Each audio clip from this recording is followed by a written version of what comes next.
نحمده ونصلي على رسوله الكريم أما بعد فأعوذ بالله من الشيطان الرجيم بسم الله الرحمن الرحيم ويطعمون الطعام على حبه مسكينا ويتيما وأسيرا وقال تعالى إنا أنزلناه في ليلة القدر وما أدراك ما ليلة القدر ليلة القدر خير من ألف شهر تنزل الملائكة والروح فيها بإذن ربهم من كل أمر سلام هي حتى مطلع الفجر. وقال تعالى في مقام آخر ووصينا الإنسان بوالديه حسنا. وقال النبي صلى الله عليه وسلم رضا الرب في رضا الوالد سخط الرب في سخط الوالد أو كما قال عليه الصلاة والسلام. صدق الله العظيم وصدق رسوله النبي الكريم ونحن على ذلك من الشاهدين والشاكرين والحمد لله رب العالمين. انتہائی قابل احترام دوستوں، سب سے پہلے میں آپ سب حضرات کو مبارکباد دینا چاہتا ہوں کہ آپ نے اللہ کا کلام، اللہ کی لاریب کتاب الحم سے لے کر الناس تک تراویح کے اندر سماعت کی. یہ بہت بڑی سعادت کی بات ہے. اللہ تعالیٰ آپ کا پڑھنا قبول فرمائے اور حفاظ کرام کا پڑھانا اللہ پاک اپنی بارگاہ میں قبول فرمائے. محترم دوستوں، بزرگوں، بھائیوں، میں نے آپ حضرات کے سامنے ذخیرہ قرآن مجید میں سے چند آیات مبارکہ تلاوت فرمائی ہیں. ان میں سے ایک آیت مبارکہ کا تعلق حضرت علی رضی اللہ عنہ کے سوانح ان کی زندگی کے ساتھ ہے، اور ایک سورت مبارکہ تلاوت فرمائی ہے، اس کا تعلق لیلۃ القدر کے ساتھ ہے. اور اسی طرح قرآن مجید کا ایک اور حصہ تلاوت فرمایا ہے، اس کا تعلق والدین کے ساتھ حسن سلوک کرنے کے ساتھ. تو تھوڑا تھوڑا ان سب آیات کی روشنی میں آپ حضرات کے سامنے معروضات پیش کی جائیں گے. آپ انشاءاللہ سماعت فرمائیں گے، بڑا فائدہ ہوگا. تو قرآن مجید کا 29واں پارہ سورۃ الدہر، اس کی آیت ہے یطعمون الطعام علی حبہ مسکینا ویتیما واسیرا.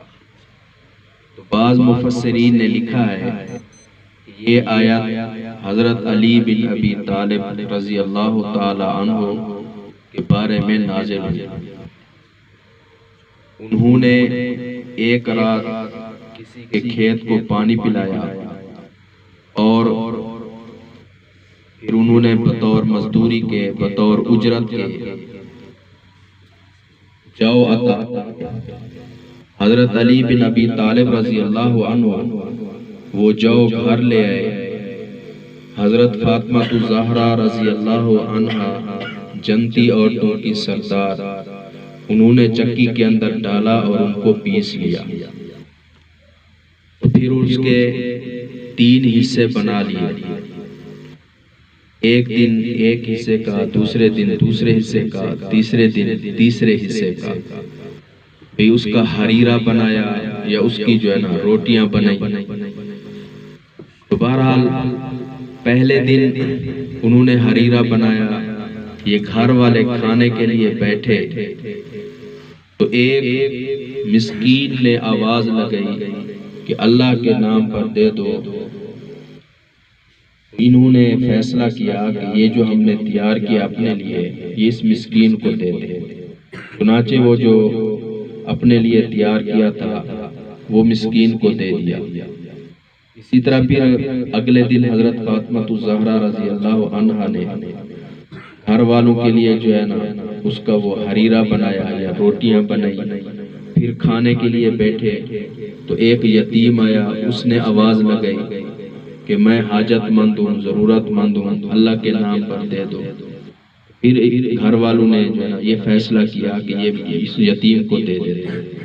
چنانچہ وہ دوسرے دن کا جو کھانا بنایا تھا وہ بھی جو ہے نا یتیم کو دے دیا. پھر تیسرے دن جو ہے نا حضرت فاطمہ الزہرا رضی اللہ عنہا نے وہ حریرہ بنایا یا روٹیاں بنائی، وہ جو جو کا آٹا تھا اس کی.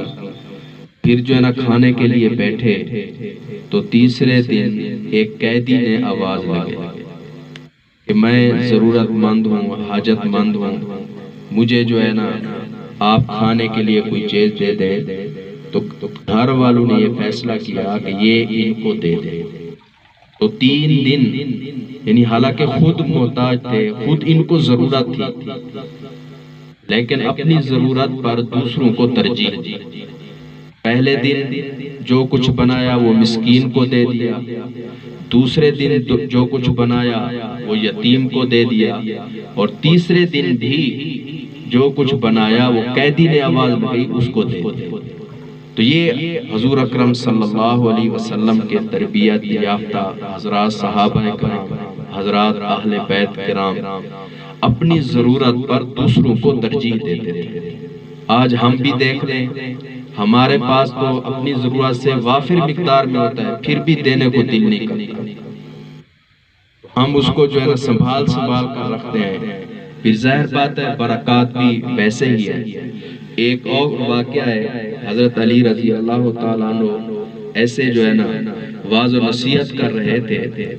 تو اسی اثناء میں ایک سائل نے سوال کیا کہ میں ضرورت مند ہوں، حاجت مند ہوں، مجھے اللہ کے نام پر دے دو.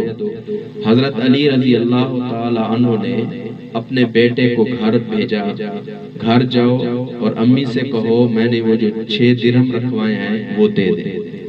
تو بیٹا گھر گیا اور امی سے عرض کیا، ابو کہہ رہے ہیں کہ وہ میں نے جو 6 درہم رکھوائے ہیں، 6 دینار 6 اشرفیاں جو رکھوائی ہیں وہ دے دو.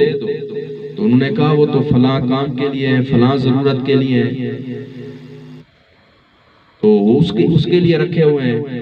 تو بارہ انہوں نے کہا ابو جی کہہ رہے ہیں وہ منگوا رہے ہیں. تو وہ فرما بردار بیوی تھی اور جو ہے نا اطاعت کرنے والی بیوی تھی، تو وہ جو ہے نا دے دیے اور بیٹا لے آیا حضرت علی رضی اللہ عنہ کے پاس، ان کے سپرد کی. تو حضرت علی بن ابی طالب رضی اللہ تعالی عنہ نے وہ 6 درہم اس سیل کو دے دیے. اور ابھی جو ہے نا بیٹھے ہیں، ایک اور آدمی آیا، اس نے کہا کہ میرے پاس اونٹ ہے، میں یہ فروخت کرنا چاہتا ہوں، اس کو کون لے گا؟ حضرت علی رضی اللہ تعالیٰ عنہ کہنے لگے بھی اس کو ہم خریدیں گے، اس کی کیا قیمت ہے، اس کا کیا بھاؤ لگاتے ہو؟ انہوں نے کہا کہ 140 درہم کا میں اس کو فروخت کرتا ہوں. حضرت علی رضی اللہ عنہ نے اس سے فرمایا اس اونٹ کو ادھر باندھ دو اور ہم آپ کو پیسے جلدی ادا کر دیں گے.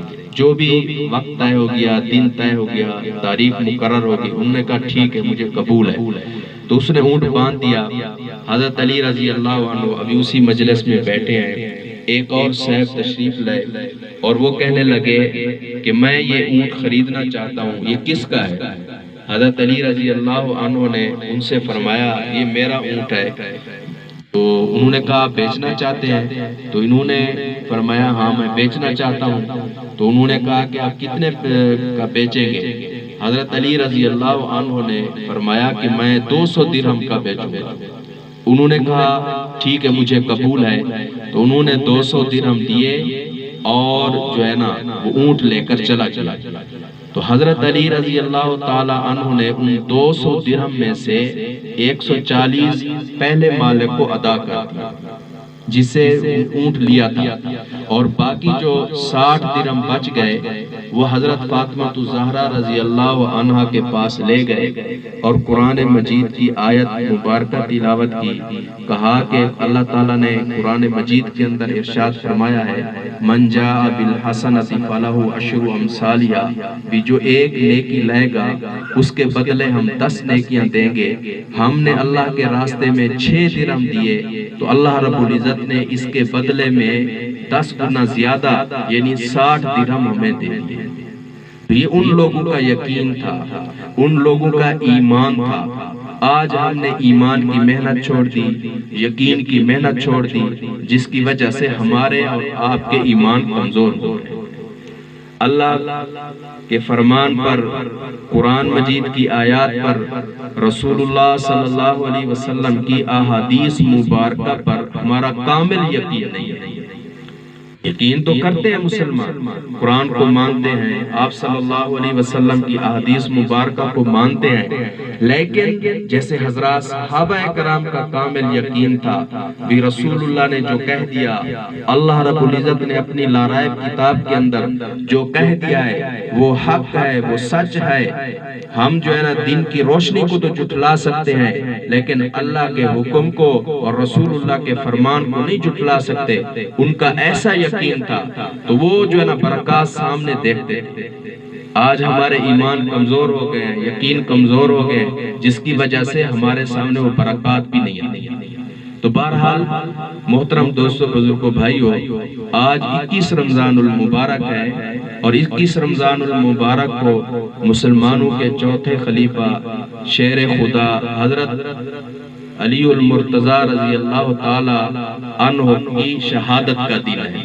تو اس حوالے سے آپ کے سامنے یہ گزارشات پیش کی ہیں. اسی طرح ایک اور واقعہ لکھا ہے کہ 2 آدمی تھے، ایک کے پاس 5 روٹیاں تھیں اور ایک کے پاس 3 روٹیاں تھیں.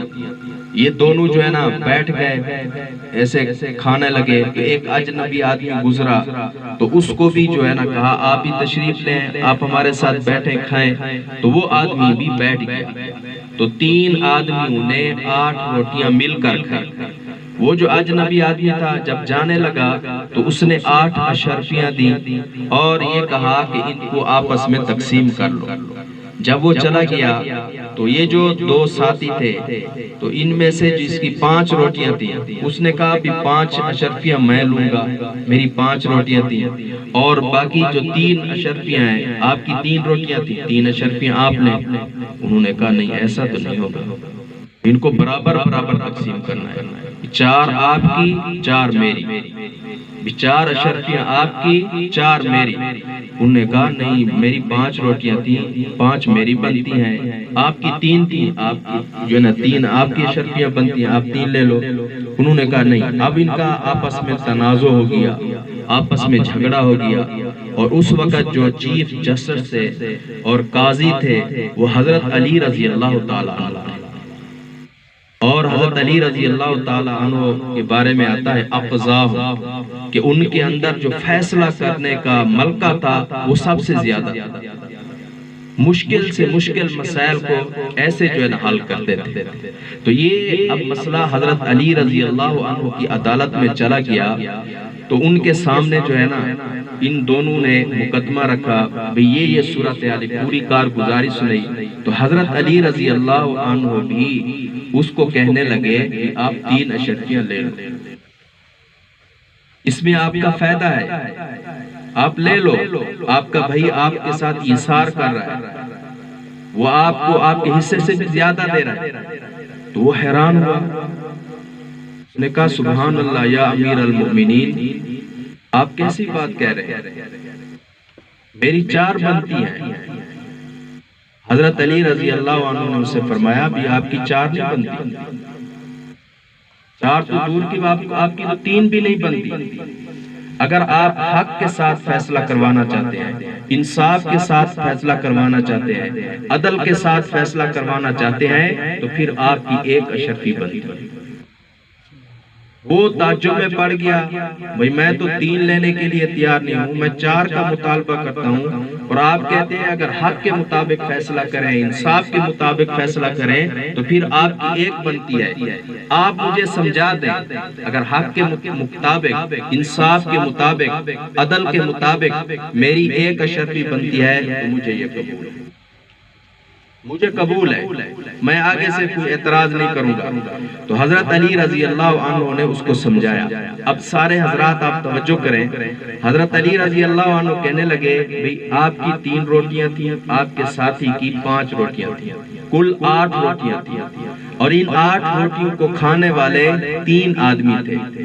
اب آپ 3 میں سے کس نے کم کھایا ہے، کس نے زیادہ کھایا ہے، اس کا فیصلہ کر سکتے ہیں؟ انہوں نے کہا اس کا فیصلہ تو نہیں کر سکتے بھی کس نے کم کھایا ہے، کس نے زیادہ کھایا ہے۔ تو فرمایا پھر سب نے برابر ہی کھایا، سب نے برابر ہی کھایا ہے۔ تو اس کا مطلب یہ ہے 8 روٹیوں کو 3 حصوں میں تقسیم کریں گے، ہر روٹی کے 3 حصے بنائیں گے، کیونکہ برابر برابر تقسیم کرنا ہے نا۔ تو 8 روٹیوں کے جب 3 حصے کریں گے تو یہ بن جائیں گے 24 حصے۔ کتنے حصے بن جائیں گے؟ 24 حصے۔ تو اب ان 24 کو جو ہے نا 3 آدمی پر تقسیم کریں گے تو 8 حصے ہیں، یعنی ایسے سمجھیں گے آپ 3 میں سے ہر بندے نے 8 حصے کھائے ہیں، 8 روٹیوں کے 24 حصے کیے، اس 24 کو جو ہے نا 3 پر تقسیم کیا تو ہر ایک کے حصے میں 8 حصے ہیں۔ انہوں نے کہا ٹھیک ہے، تو انہوں نے کہا آگے سنو۔ حضرت علی رضی اللہ تعالیٰ عنہ کہنے لگے اب آگے سنو بھی ہر ایک نے 8 حصے کیسے کھائے؟ وہ اس طرح کہ بھی آپ کے ساتھی کی 5 روٹیاں تھیں، جب اس کے ہم 3 حصے کریں گے یہ بنیں گے 15 حصے، تو اس نے اپنے حصے کے 8 حصے کھا لیے اور باقی بچ گئے 7۔ 15 میں سے 8 اس نے کھا لیے، باقی بچے 7۔ یہ 7 گویا کہ اجنبی نے کھائے، جو اجنبی تھا اس نے کھایا ہے۔ اور آپ کی 3 روٹیاں تھیں، اس کے جب 3 حصے کریں گے یہ بنیں گے 9، اور 9 میں سے 8 آپ نے کھا لیے، اور آپ کا جو 1 حصہ ہے وہ اجنبی نے کھایا، 7 اس کے اور 1 آپ کا، تو 8 اس کے بھی کیا ہو گئے؟ پورے ہو گئے۔ تو اب اس نے جو 8 اشرفیاں دی ہیں تو 5 روٹیوں والے کے اس نے 7 حصے کھائے ہیں تو اس کی 7 اشرفیاں بنے گی، اور آپ کی 3 روٹیاں تھیں، اس کے 9 حصے بنے، آپ نے 8 اپنے کھا لیے، 1 حصہ آپ کا اجنبی نے کھایا، تو لہٰذا آپ کی 1 اشرفی بنے گی۔ تو اس نے کہا مجھے قبول ہے۔ تو اب دیکھو کتنا گھمبیر مسئلہ تھا، کتنا مشکل مسئلہ تھا، تو حضرت علی رضی اللہ عنہ نے ایسے جو ہے نا حل کی۔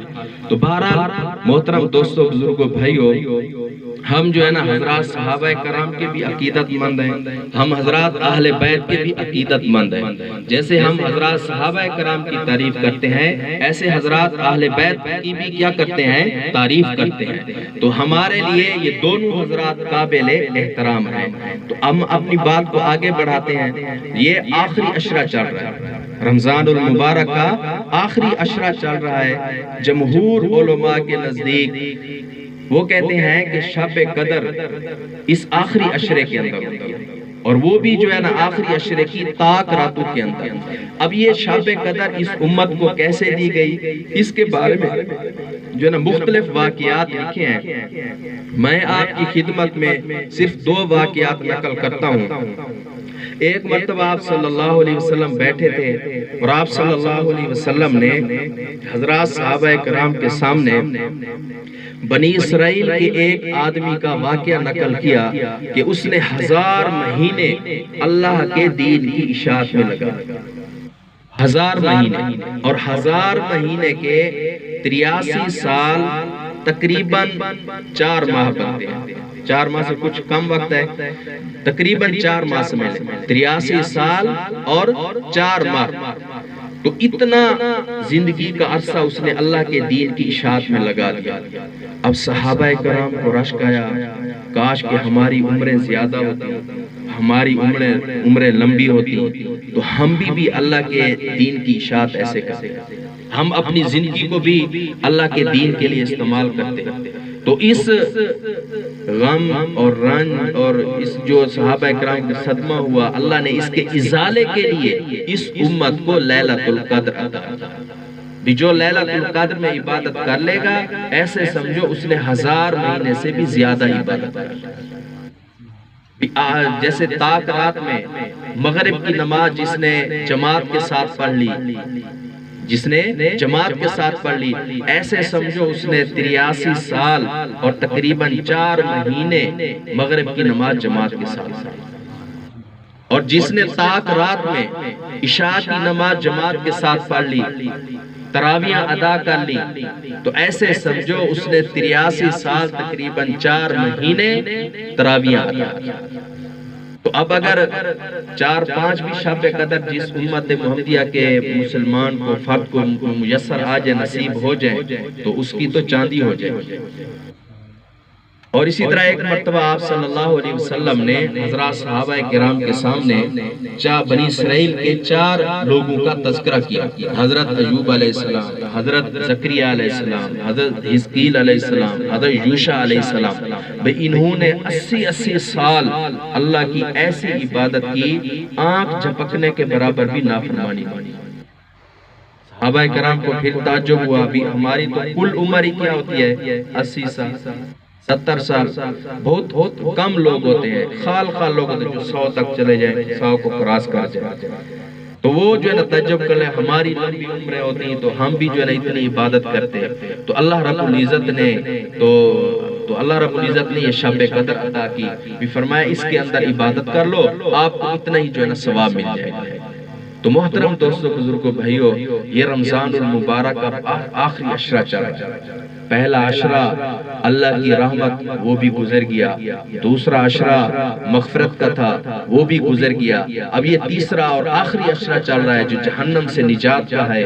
تو ہم کوشش کریں پچھلے جو 20 دنوں میں، پچھلے 2 عشروں میں جو کوتاہی ہوئی ہے، ہم سے غفلت ہوئی ہے، اب ہم اللہ کے سامنے روئیں، اے اللہ جو تھوڑے دن باقی رہ گئے ہیں، ہم اب جو ہے نا اپنے آپ کو عبادت کے لیے وقف کریں گے۔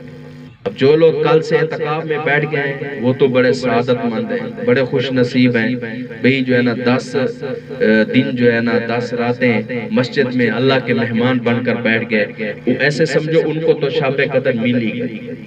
اور باقی جو ہے جن کی ترتیب نہیں بن سکی، وہ بھی اگر مسجد میں آ کر عبادت کریں گے ان کو شب قدر کا ثواب ملے گا۔ اگر مسجد میں کسی وجہ سے نہیں آئیں گے، آ سکتے، گھر کے اندر اگر عبادت کریں گے تب بھی ان کو ثواب ملے گا، تب بھی ان کو اللہ رب العزت جو ہے نا عطا کریں گے۔ اللہ کی ذات قدردان ہے، اللہ پاک کسی کو محروم نہیں کرتے۔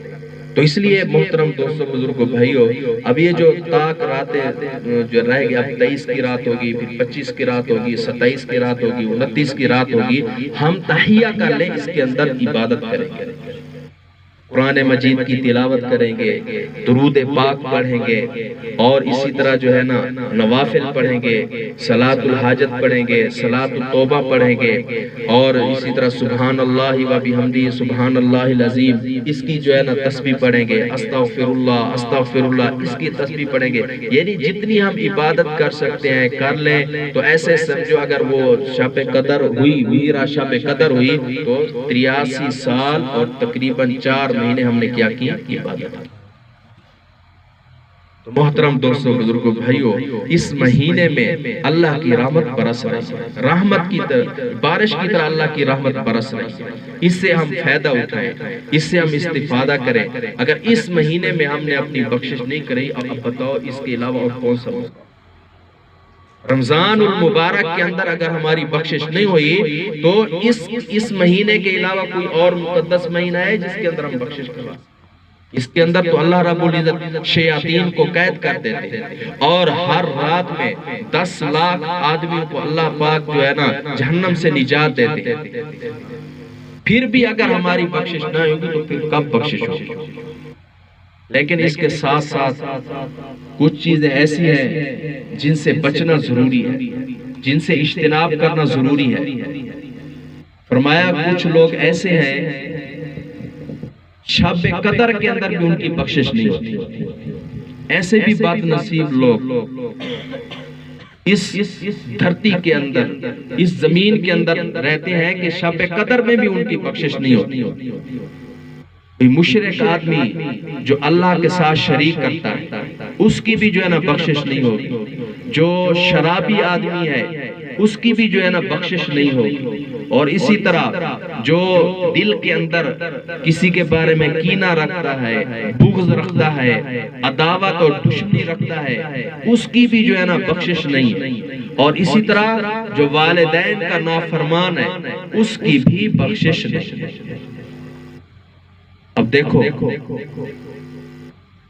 ہم جو ہے ادھر سے عبادت کر رہے ہیں لیکن ادھر سے ہم ان برائیوں کے اندر مبتلا ہیں، ان گناہوں کے اندر مبتلا ہیں، اللہ کی نافرمانی کے اندر مبتلا ہیں، تو اب کیسے بخشش ہوگی؟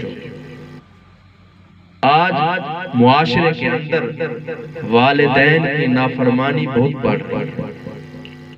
اولاد اپنے والدین کو وہ عزت، وہ مقام نہیں دیتی جیسے قرآن تقاضا کر رہا ہے، رسول اللہ صلی اللہ علیہ وسلم کی احادیث تقاضا کر رہا ہے۔ قرآن مجید کے اندر بے شمار مقامات ایسے ہیں جہاں اللہ نے اپنی توحید کو ذکر کیا، ساتھ ہی والدین کے ساتھ حسن سلوک کرنے کا بھی ذکر کیا۔ والدین کے ساتھ حسن سلوک کرو، اور اسی طرح آپ صلی اللہ علیہ وسلم کی احادیث مبارکہ کے اندر بھی والدین کے ساتھ حسن سلوک کرنے کا فرمایا گیا۔ تو اس کے اندر ہم دیکھیں ہمیں جو ہے نا والدین کے سامنے اونچی آواز سے نہیں بولنا چاہیے، ان کی بے ادبی نہیں کرنی چاہیے، ان کے ساتھ جو ہے نا سخت لہجے میں بات نہیں کرنی چاہیے۔ اگر وہ کوئی ایسی بات کہہ رہے ہیں جو ہماری طبیعت کے خلاف ہے لیکن قرآن و سنت کے خلاف نہیں ہے، ہماری طبیعت کے خلاف ہے، قرآن و سنت کے خلاف نہیں ہے، تو علماء کرام فرماتے ہیں ہم مجاہدہ کر کے، ناگواری برداشت کر کے ان کی بات مان۔ جب وہ کوئی ایسا کام بتلا رہے ہیں، ایسا حکم دے رہے ہیں جو قرآن و سنت کے خلاف نہیں ہے، چاہے وہ ہماری طبیعت اس کو مانتی ہے نہیں مانتی، لیکن ہم ناگواری برداشت کر کے ان کی بات کو زمین پہ نہ ڈالیں، ان کی بات جو ہے نا مان لیں، اس سے ان کو خوشی ہوگی، دلی طور پر خوشی ہوگی۔ جب ہم والدین کو خوش کریں گے تو ان کے دل سے جب دعا نکلے گی، یہ دعا ہمیں اس مقام تک لے جائے گی جہاں ہمیں مال و دولت لے کر بھی نہیں جا سکتے۔ والدین کی خدمت کرنے کے بہت زیادہ فوائد ہیں، ہم سوچ بھی نہیں سکتے۔ ایک اللہ کا بزرگ تھا، اس نے اللہ رب العزت کے سامنے دعا کی، اے اللہ دنیا کے اندر جو تیرا خلیل ہے، کوئی محبوب بندہ ہے، میں اس کی زیارت کرنا چاہتا ہوں، اس کی ملاقات کرنا چاہتا ہوں، اس سے ملنا چاہتا ہوں۔ تو اس اللہ کے بزرگ کو خواب کے اندر دکھایا گیا، فلاں جو چرواہ ہے یہ زمین کے اندر ہمارا محبوب بندہ ہے، یہ ہمارا خلیل ہے، ہمیں اس سے محبت ہے، آپ اس سے ملاقات کر لیں۔ ایسے سمجھے آپ نے ہمارے محبوب سے ملاقات کر۔ اب وہ اللہ کا بزرگ اس کی تلاش میں نکلا، وہ چرواہ جو ہے نا مل گیا، تو اللہ کے بزرگ نے اس سے فرمایا کہ ہم آپ کے گھر میں ٹھہرنا چاہتے ہیں۔ تو انہوں نے بھی جو ہے نا خوشی کا اظہار کیا کہ آپ جیسے لوگ ہمارے گھر میں ٹھہرے، ہمارے لیے باعث برکت ہے، ہمارے لیے سعادت کی بات ہے۔ وہ چرواہ اس بزرگ کو اپنے گھر میں لے گیا اور جو ہے نا ایک کمرے میں بٹھلایا، اور جو ہے نا اس کے سامنے کھانا پیش کیا، جو بھی ان کے پاس تھا کھانا پیش کیا۔ تو تھوڑی دیر وہاں بیٹھتا ہے، کچھ دیر کے بعد اور کمرے میں چلا جاتا ہے، پھر آ جاتا ہے ان بزرگ کے ساتھ باتیں کرتا ہے، پھر اور کمرے میں چلا جاتا ہے۔ تو ان بزرگوں نے پوچھ لیا یہ کیا ماجرا ہے، تھوڑی دیر میرے ساتھ بیٹھتے ہو، پھر ادھر چلے جاتے ہو، پھر آ جاتے ہو، پھر بیٹھتے ہو، پھر ادھر چلے جاتے ہو۔ تو اس چرواہے نے اس بزرگ کا ہاتھ پکڑا اور اس دوسرے کمرے میں لے گئے۔ جب وہ بزرگ اس دوسرے کمرے میں گیا، اس نے دیکھا کہ دو دھڑ پڑے ہوئے ہیں، دو دھڑ ہیں۔ بھئی نیچے والا جو حصہ ہے وہ انسانوں کی طرح ہے، جیسے انسانوں کے پاؤں ہوتے ہیں ان کے پاؤں انسانوں جیسے، جیسے انسانوں کی ٹانگیں ہوتے ہیں ان کی ٹانگیں بھی ویسے اور ہاتھ بھی ویسے، لیکن چہرہ ان کا مسخ ہو چکا ہے، وہ انسانوں والا نہیں ہے۔ تو اس چرواہے نے کہا کہ یہ دونوں میرے والدین ہیں، ایک والد صاحب ہے اور ایک والدہ صاحبہ ہے، انہوں نے اللہ کی شان میں کوئی گستاخی کی جس کی وجہ سے اللہ پاک نے ان کو عذاب کے اندر مبتلا کیا۔ اب یہ جو ہے نا سزا کاٹ رہے ہیں، لیکن میرے چونکہ والدین ہیں تو میں جب بھی واپس گھر میں آتا ہوں تو ان کی میں خدمت کرتا ہوں، ان کی میں دیکھ بھال کرتا ہوں۔